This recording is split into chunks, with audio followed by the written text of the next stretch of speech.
Hello नमस्कार दोस्तों, स्वागत है आपका एक और महत्वपूर्ण वीडियो में। हमने आपसे वादा किया था दोस्तों कि आपका संपूर्ण नाम वाली अभिक्रिया करवा देंगे, जो कि क्लास ट्वेल्थ केमिस्ट्री के बच्चों के लिए रहेगा। तो दोस्तों वही वादे को निभाने के लिए एक बार हम फिर से आ गए हैं आपके लिए 5 महत्वपूर्ण रिएक्शन लेकर, जो कि आपके बोर्ड एग्जामिनेशन में कई बार देखने को मिला है। आज का टॉपिक है आपका, क्या है टॉपिक दोस्तों? क्लास ट्वेल्थ केमिस्ट्री 5 महत्वपूर्ण नाम वाली अभिक्रिया। क्या है दोस्तों आज का आपका महत्वपूर्ण टॉपिक? 5 महत्वपूर्ण टॉपिक क्या है? 5 महत्वपूर्ण टॉपिक यही है, नाम वाली अभिक्रिया। तो लगभग आपका 20 से 25 अभिक्रिया आज कंप्लीट हो जाएंगी, जिससे आपके बोर्ड एग्जामिनेशन में कोई भी दिक्कत ना हो। इसीलिए हमने आपसे वादा किया था दोस्तों, अगर आप हमारे वीडियो को अच्छे से सपोर्ट करेंगे, अच्छे प्यार देंगे, तो आपको हम सारा सोल्यूशन केमिस्ट्री का हो गया, बायोलॉजी का हो गया, फिजिक्स, मैथ और कह सकते हैं हिंदी, इंग्लिश, सभी का हम वीडियो लाते रहेंगे। बस आपके प्यार की ज़रूरत है। आप हमारे वीडियो को इतना शेयर करिए कि आप अपने दोस्तों तक बताइए कि सर आपको सब कुछ फ्री ऑफ कॉस्ट कराएंगे, सारा टॉपिक। ठीक है दोस्तों, आइए देखते हैं। तो हमारा पॉइंट है क्लास 12 केमिस्ट्री 5 मोस्ट इंपॉर्टेंट नाम वाली अभिक्रिया, जो कि ये PYQ क्वेश्चन है, अर्थात कह सकते हैं प्रीवियस ईयर में ये इतनी बार पूछा गया है। देखिए कब पूछा गया है, तो 2020 में पूछा गया है। 21 में पेपर तो हुआ नहीं था क्योंकि कोरोना था, 21 में नहीं हुआ तो 22 में पूछा गया है। देखिए 23 में भी आया है, 24 में भी आया है और 25 में भी आया और इस बार 26 में भी आएगा। इसीलिए हम पहले से ही इसको लिख दिए हैं दोस्तों। आप इसे इम्पोर्टेंट की श्रेणी में ये जो इम्पोर्ट कराने चल रहे हैं रखिएगा, क्योंकि इस बार ये पेपर में आपको देखने को मिलेगा। क्योंकि इसका चांस कितना है, 99% आएगा। इस बार पक्का आएगा दोस्तों, चाहे आप लिख के रख लो। और इस बार आपके पेपर में फंसेगा ही फंसेगा। इस बार आपके पेपर में ये सारी अभिक्रियाएं फंसेंगी। आप पेपर देकर आएंगे तो राजा सर को थैंक यू बोलेंगे कि राजा सर थैंक यू, आपने जो पढ़ाया था सारा का सारा पेपर हमारे वीडियो, आपने जो पढ़ाया था हमारा सारा का सारा पेपर हमारे पेपर में फंसा हुआ है। ठीक है दोस्तों, तो आइए समय न व्यतीत करते हुए शुरू करते हैं नाम वाली अभिक्रिया। आइए देखते हैं दोस्तों, पहली नाम वाली अभिक्रिया क्या कह रही है, रोज़नमुंड अभिक्रिया। ये आप अपने पेपर में जाकर देखेंगे जब 2023, 24 और 25 में, कौन से पेपर में, 2023, 24 और 25 के पेपर में जाकर देखेंगे तो ये आपके पेपर में लगभग 3 से 4 सेटों में पूछा गया है, जिससे आप अंदाजा लगा सकते हैं कि ये वाली अभिक्रिया कितनी महत्वपूर्ण है। पहले आइए इसको समझते हैं। क्या कह रहा है? कह रहा है कि रोज़नमुंड अभिक्रिया किसे कहते हैं, रोज़नमुंड अभिक्रिया किसे कहते हैं, तो आइए समझते हैं। कह रहे देखिए, ये पहले हम इसको समझेंगे फिर थ्योरी करेंगे इसी के माध्यम से। जब हम एसिटल क्लोराइड को, पहले आप एसिटल क्लोराइड लिख दीजिए, तो एसिटल क्लोराइड का सूत्र क्या होता है, CH3 क्या होता है, CH3COCl, ये होता है हमारा एसिटल क्लोराइड का सूत्र। जब हम एसिटल क्लोराइड को देखिए किस एसिटल क्लोराइड को पोलैडियम और बेरियम सल्फेट उत्प्रेरक की उपस्थिति में, किसकी उपस्थिति में, तो यहाँ देख लीजिए आप PD से हमारा क्या होता है, पोलैडियम होता है, और बेरियम सल्फेट के क्या होता है, तो BaSO4 होता है। क्या होता है, BaSO4 होता है। ये हो गया हमारा पोलैडियम होता है दोस्तों। ये होता है बेरियम क्या होता है दोस्तों, BaSO4 होता है हमारा। ये क्या होता है, बेरियम सल्फेट होता है। उत्प्रेरक की उपस्थिति में हमने बताया था, जो इसके तीर के ऊपर लगती है इसे हम बोलते हैं उत्प्रेरक की उपस्थिति में उबलती हुई जाइलीन, तो यहाँ लिख लीजिएगा जाइलीन। क्या लिख लीजिएगा, जाइलीन। जाइलीन के साथ हाइड्रोजन के, देखिए जाइलीन के साथ हाइड्रोजन के साथ, यानी जाइलीन को ऐसे लिखिए, जाइलीन को हाइड्रोजन के साथ, जाइलीन को हाइड्रोजन बोले तो H2, ठीक है, H2 माने कि H से क्या होता है, हाइड्रोजन होता है, और हमको इसको पूर्ण करना है इसलिए हमने H2 लिख दिया। ठीक है, तो फिर से देख लीजिए दोस्तों क्या कह रहा है। जब हम किसके साथ, जब हम इसको बोलते हैं एसिटिल क्लोराइड, तो लिख लीजिए आप एसिटिल, पहले क्लोराइड लिख लीजिए, तो यहाँ लिख लीजिएगा एसिटिल क्लोराइड। ठीक है, लिख लिया आपने एसिटिल क्लोराइड। जब हम एसिटिल क्लोराइड को पोलैडियम और बेरियम सल्फेट उपस्थिति में जाइलिन के साथ हाइड्रोजन, जाइलिन को देखिए, जाइलिन को हाइड्रोजन के साथ एरो माने क्या होता है, तीर माने क्या होता है, क्रिया कराना, क्रिया कराते हैं तो दोस्तों क्या निर्माण होता है हमारे पास, तो हमारे पास निखर कर आएगा मेथिल एल्डिहाइड निखर कर आएगा, अर्थात कह सकते हैं CH3CHO। आप चाहे इसे एथेनॉल बोल दीजिए, चाहे आप इसे एथेनॉल बोल दीजिए, और चाहे आप इसे एसिटल्डिहाइड बोल दीजिए, चाहे क्या बोल दीजिए, एसिटल्डिहाइड, एसिटल्डिहाइड, एल्डिहाइड, चाहे आप इसे एसिटल्डिहाइड बोल दीजिए, ठीक है, चाहे आप इसे ये बोल दीजिएगा, और चाहे आप और लगा के इसी एसिटल्डिहाइड बोल दीजिएगा, ठीक है। और हमारे पास क्या निकल कर आएगा, HCl। देख लीजिए, फिर से हम आपको समझा देना चाहते हैं।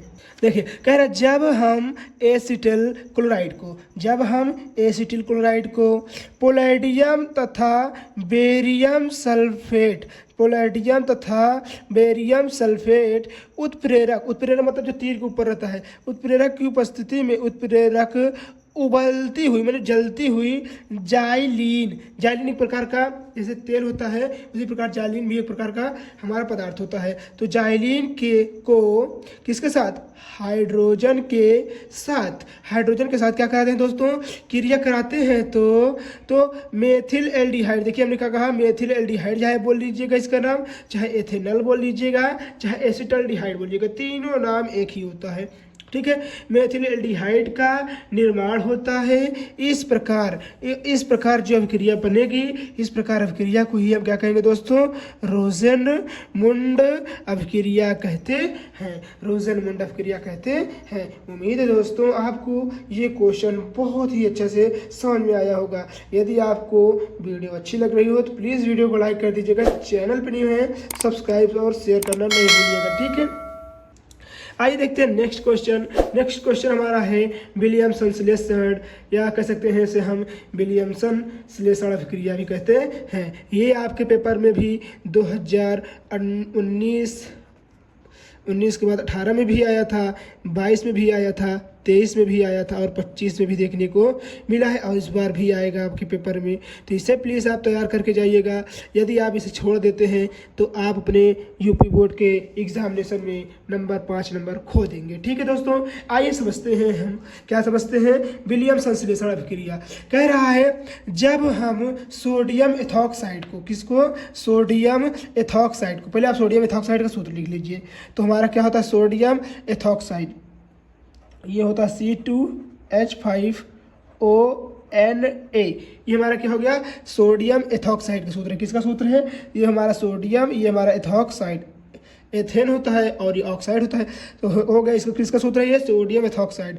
जब हम सोडियम एथॉक्साइड और मतलब प्लस, ठीक है, और मतलब plus ethyl iodide, ethyl iodide मतलब मेथ बात क्या आता है, एथ बोले तो 2 कार्बन C2H5 और I, एथिल आयोडाइड को गर्म करते हैं, किसके साथ करते हैं, तो हम यहाँ एरो लगा के क्या कर देंगे दोस्तों, गर्म कर देंगे। गर्म करें, गर्म करते ही हमारे पास क्या होगा, डाई एथिल ईथर और सोडियम आयोडाइड का निर्माण होगा। तो आप एक चीज़ ध्यान से देखिए, आप एक चीज़ ध्यान से देखिए दोस्तों, अगर हम इसको C2H5ONA और इसको हम इस प्रकार लिख सकते हैं IC2H5, इस प्रकार लिख सकते हैं दोस्तों, लिख सकते हैं ना। जब इसको हम इस प्रकार लिख लेंगे ना तो हमारे पास यहाँ जो सोडियम आयोडाइड है यानी Na है और I है, ये आपस में निकल जाएंगे। जब ये निकल जाएंगे दोस्तों तो आपके पास क्या बचेगा, C2H5 और क्या बचेगा O,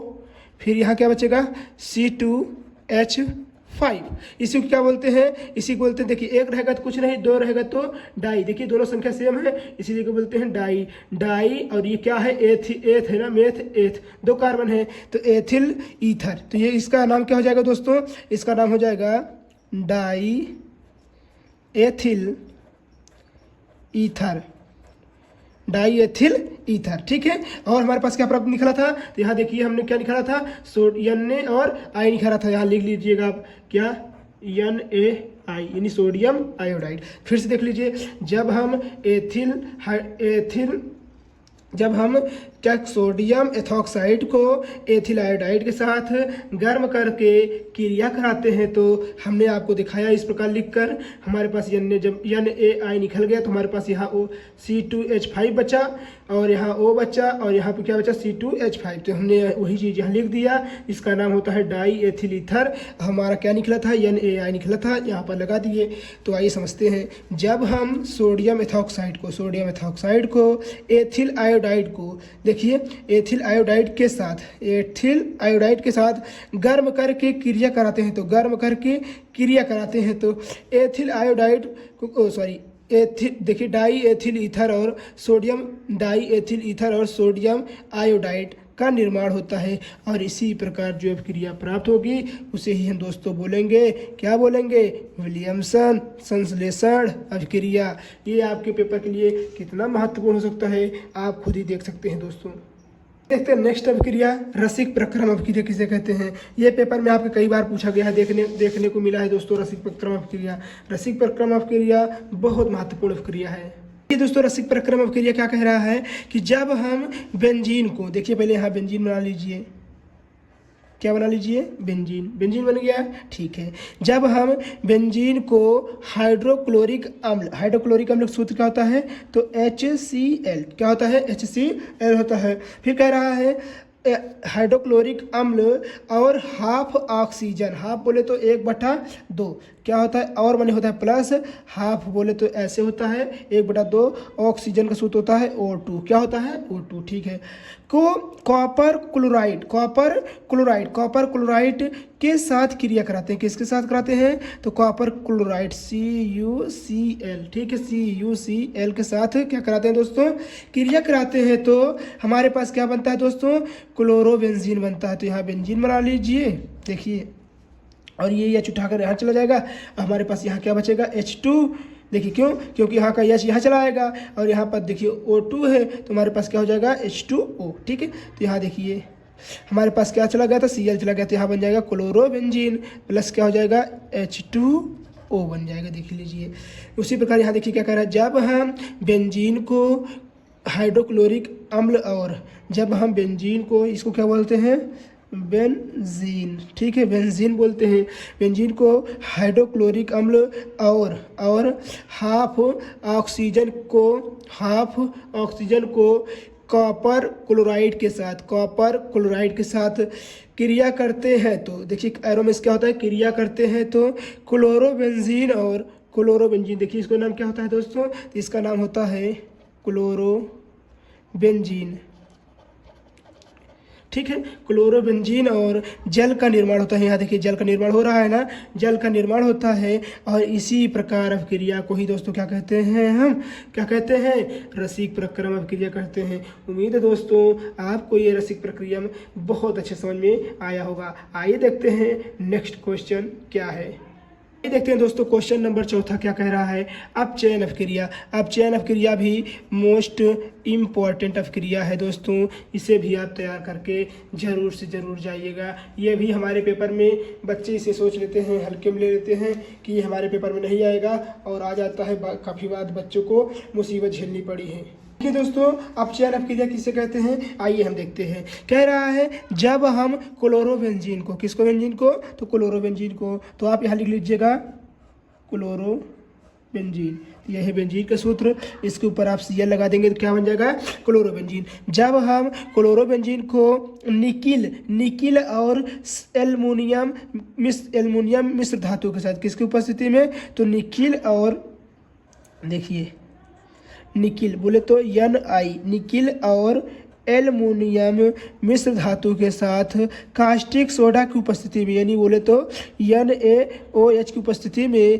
क्रिया कराते हैं तो, ठीक है, क्रिया कराते हैं तो बेंजीन, देखिए पहले मेरी बात सुनिए, जब हम क्लोरोबेंजीन को निकिल और एल्युमिनियम मिश्र धातु के साथ, धातु हाइड्रोजन के साथ, यहाँ देखिए हाइड्रोजन भी दिया गया है तो यहाँ लिख लेंगे H2, ठीक है, चाहे आप H2 लिखिए चाहे 2H लिखिए, ठीक है। तो देखिए जब हम क्लोरोबेंजीन को निकिल और एल्युमिनियम मिश्र धातु हाइड्रोजन से कास्टिक सोडा की उपस्थिति में, देखिए उपस्थिति जो होती है एरो के नीचे या ऊपर लगती है, ठीक है, उपस्थिति में क्रिया कराती है। एरोमेस क्या होता है, क्रिया कराते हैं। तो क्या होता है दोस्तों, बेंजीन। देखिए यहाँ क्या कर रहा है, बेंजीन। बेंजीन बोले तो ये हो गया हमारा बेंजीन।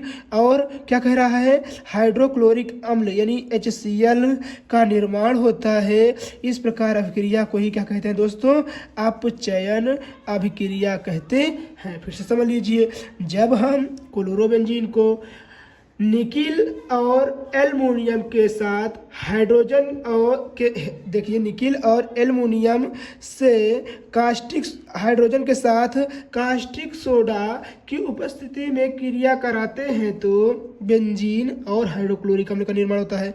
इसे क्या बोलते हैं, बेंजीन बोलते हैं। इसे क्या बोलते हैं, क्लोरोबेंजीन बोलते हैं दोस्तों। देखिए, जब हम क्लोरोबेंजीन को निकिल और एल्युमिनियम मिश्र धातु हाइड्रोजन के साथ कास्टिक सोडा की उपस्थिति में क्रिया कराते हैं तो बेंजीन और हाइड्रोक्लोरिक अम्ल का निर्माण होता है। इसी प्रकार जो अभिक्रिया प्राप्त हुई है, इसी अभिक्रिया को हम क्या कहेंगे, अपचयन अभिक्रिया कहते हैं। फिर समझ लीजिए, क्वेश्चन नंबर हमारा जो ये 5 है, ये कितना इंपॉर्टेंट है। गाटरमान कोख या गाटरमान या कह सकते हैं गैटरमैन अभिक्रिया किसे कहते हैं, ये भी इम्पॉर्टेंट ही नहीं, मोस्ट इम्पॉर्टेंट मित्र। आप इसे तैयार करके जाइएगा, नहीं तो इस बार आपके बोर्ड एग्जामिनेशन में ये आएगा जब, तब आप हाथ मलते रह जाएंगे। ठीक है, आइए देखते हैं गाटरमान कोच या गाटरमान अभिक्रिया किसे कहते हैं। ये अभिक्रिया बहुत ही महत्वपूर्ण है। ठीक है, क्या कह रहा है कि जब हम benzene diazonium chloride, benzene diazonium chloride किसे कहते हैं, तो ये हो गया हमारा बेंजीन। क्या हो गया दोस्तों, ये हमारा हो गया बेंजीन। ठीक है, और बेंजीन डाई एजोनियम क्लोराइड, तो यहाँ बेंजीन डाई एजोनियम क्लोराइड का ऐसे लिखा जाता है। देखिए, ये हो गया बेंजीन, ये हो गया diazonium chloride. Benzene diazonium chloride को किसके साथ, देखिए एजोनियम क्लोराइड को कॉपर तथा हाइड्रोक्लोरिक के साथ, किसके साथ, तो यहाँ लिख लीजिएगा कॉपर। कॉपर यानी Cu और HCl के साथ क्या कराते हैं, क्रिया कराते हैं। यानी कि तीर मतलब क्या होता है, क्रिया। जब हम बेंजीन डाई एजोनियम क्लोराइड को कॉपर और हाइड्रोक्लोरिक अम्ल के साथ क्रिया कराते हैं तो किसका निर्माण होता है दोस्तों, यहाँ देखिए, क्रिया कराते हैं तो क्लोरोबेंजीन का निर्माण होता है। किसका निर्माण होता है, क्लोरोबेंजीन का निर्माण होता है। और क्लोरोबेंजीन का निर्माण होता है और नाइट्रोजन गैस मुक्त होती है। कौन सी गैस मुक्त होती है, तो यहाँ पहले आप क्लोरोबेंजीन लिख लीजिए। ठीक है, ये हमारा क्लोरोबेंजीन हो गया। और कौन सी गैस मुक्त होगी, N2 गैस क्या होंगी दोस्तों, मुक्त हो जाएंगी। ठीक है, N2 गैस क्या होंगी, एरो ऊपर गया तो मतलब क्या होता है, मुक्त होना। ठीक है, N2 गैस क्या हो जाएंगी, मुक्त हो जाएंगी। इसका नाम होता है benzene diazonium chloride. Benzene diazonium chloride, इसको शॉर्टकट में बोला जाता है दोस्तों BDC। BDC reaction, BDC reaction इसको शॉर्टकट में बोला जाता है। ठीक है, एक बार आइए फिर से देख लेते हैं। जब हम बेंजीन डाई एजोनियम क्लोराइड को क्यूप्रस और हाइड्रोक्लोरिक अम्ल के साथ क्रिया कराते हैं तो क्लोरोबेंजीन का निर्माण होता है और नाइट्रोजन गैस मुक्त हो रही है। देखिए, इस प्रकार अभिक्रिया को ही हम क्या कहते हैं, गाटरमैन या गाटरमान अभिक्रिया कहते हैं। यह अभिक्रिया आपके बोर्ड एग्जामिनेशन के लिए बहुत महत्वपूर्ण है। उम्मीद दोस्तों यह वीडियो आपको बहुत अच्छी लगी होगी। यदि वीडियो अच्छी लगी हो तो प्लीज़ वीडियो को लाइक कर दीजिएगा। चैनल पे न्यू है तो सब्सक्राइब और अपने दोस्तों तक शेयर करना नहीं भूलिएगा। ठीक है दोस्तों, अपने दोस्तों तक शेयर करना नहीं भूलिएगा। मिलते हैं फिर किसी मजेदार वीडियो में, तब तक के लिए धन्यवाद। जय हिंद, जय भारत।